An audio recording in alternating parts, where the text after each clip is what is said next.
Behind the lines of the German forces in World War II, an enigmatic emblem drew attention.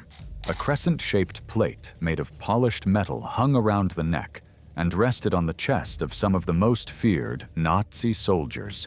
The plate resembles a triangle with rounded edges, containing a raised plate and an inscription. Shiny and detailed with intricate engravings, it was worn with pride, symbolizing the bearer's unwavering commitment and sinister authority. This emblem, known as a gorget, marked the Feldgendarmerie, the terrifying military police of Germany. But what is this piece of equipment for? And what exactly is it? Stay until the end of the video because its usefulness goes far beyond what you think. Previously, this was the name of a piece of armor that covered the neck and throat. With the development of firearms, the gorget lost its relevance as a protective element and began to serve a purely decorative role. The gorget was made by stamping a nickel alloy and silver-plated.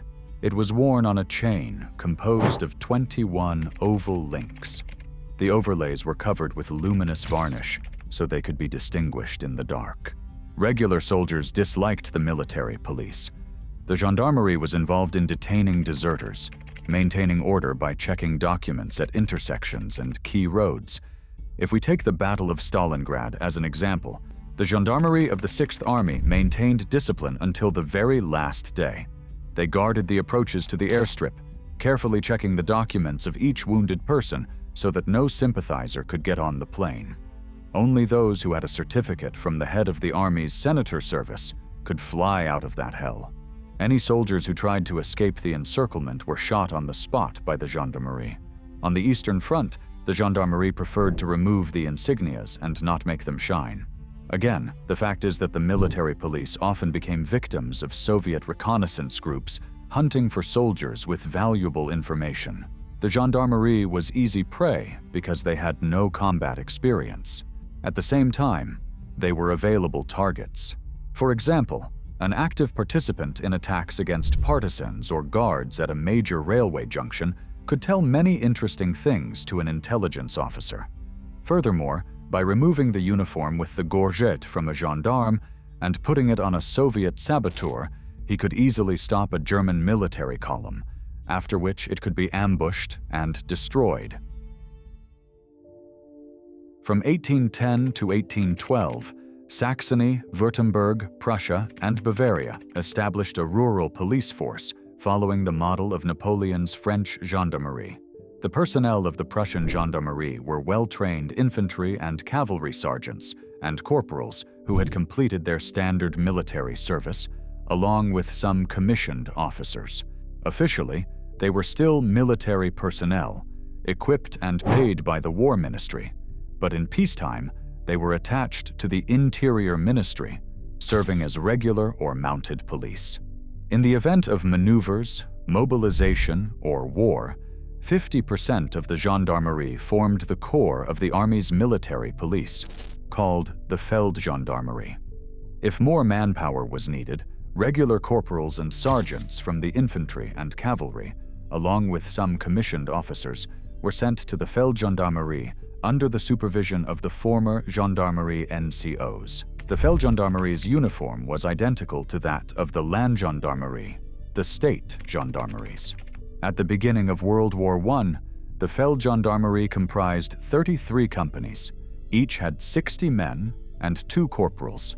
By 1918, the number of companies had expanded to 115 units.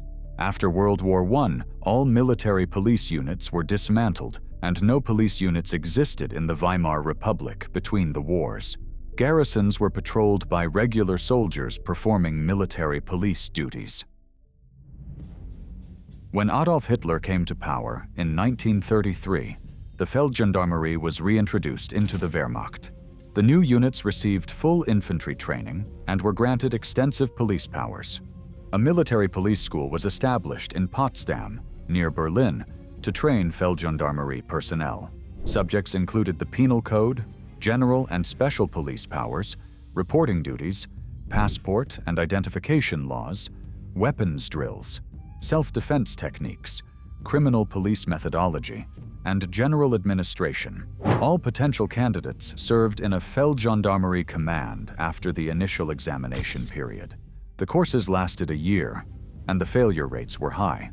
In 1935, only 89 soldiers graduated from an initial intake of 219 candidates. The Feldgendarmerie was employed within army divisions and as autonomous units under the command of an army corps. They often worked closely with the Geheime Feldpolizei, secret field police, district commanders, and SS and police leaders. Feldgendarmerie units were generally assigned occupation duties in territories directly under Wehrmacht control. Their duties policing areas behind the front lines ranged from traffic control and population control to suppressing and executing partisans and capturing stragglers from the enemy. When combat units advanced out of a region, the Feldgendarmerie's role formally ended, as control was then transferred to occupation authorities under the control of the Nazi Party and the SS. However, it is known that Feldgendarmerie units assisted the SS in committing war crimes in occupied areas. Author Antony Beevor explores some well-documented cases of their participation in his book Stalingrad. Additionally, Feldgendarmerie units were actively involved in operations hunting Jews, including in Western Europe. But starting in 1943, as the tide of war turned against Nazi Germany, the Feldgendarmerie was tasked with maintaining discipline within the Wehrmacht. Many regular soldiers deemed deserters were summarily executed by Feldgendarmerie units. This earned them the pejorative nickname Kettenhunde, chained dogs, because of the gorget they wore with their uniforms. The soldiers' arbitrary and brutal policing earned them another nickname, Heldenklauer, hero thieves, because they would search refugees and hospital transports looking for deserters, with orders to kill anyone suspected of faking injuries. Rear personnel were also checked for passes that allowed them to be away from the front. The Feldgendarmerie also administered the Strafbataillon, penal battalions, which were Wehrmacht punishment units created for soldiers convicted by military court and sentenced to postponed execution. During the last days of the war, as the Third Reich collapsed, recruits or soldiers who committed even the smallest infraction were sent to a Strafbataillon. Like many other elements of the German army, the Feldgendarmerie was involved in the Holocaust. For example, in August 1942, units of the Feldgendarmerie gathered Jews in the occupied zone of France as part of a massive deportation operation. The SS Feldgendarmerie wore the same uniform and gorget as their army counterparts, but had an additional cuff band indicating that they were military police.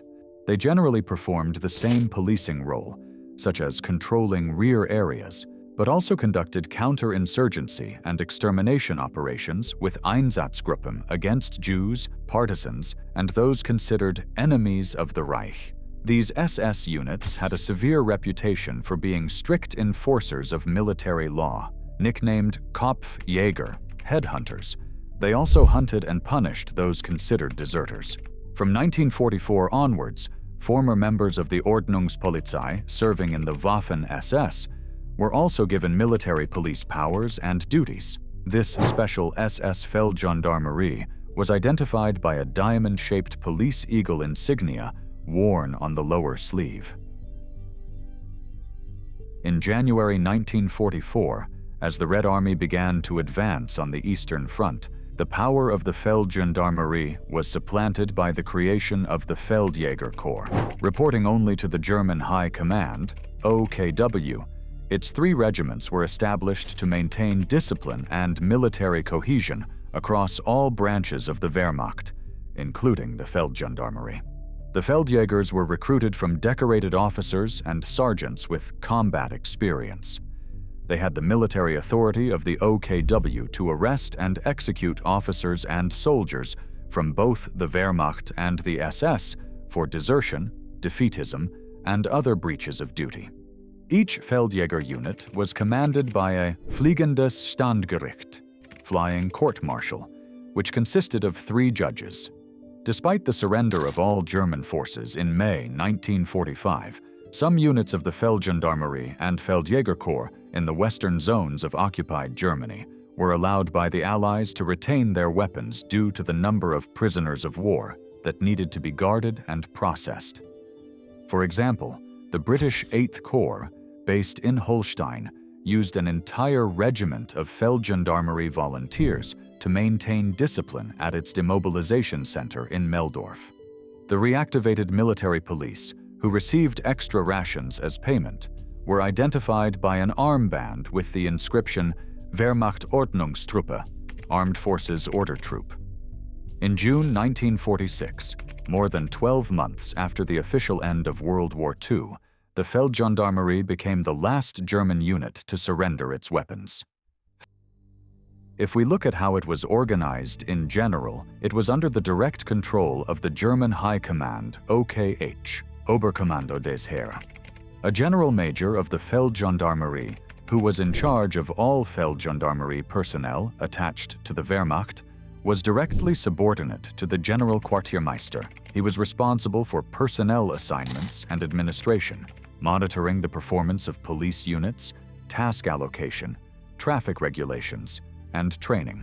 His immediate subordinate was a staff officer assigned to each Army Oberkommando, who commanded one or more Feldgendarmerie battalions attached to each Wehrmacht formation.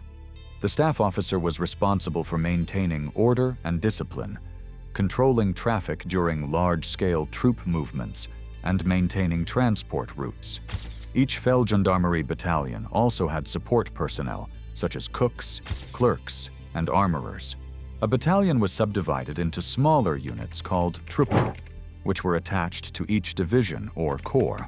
A Gruppe, a section-sized unit, was then assigned to specific field or local commands. Feldgendarmerie sections could also be temporarily assigned to special operations, such as anti-partisan duties.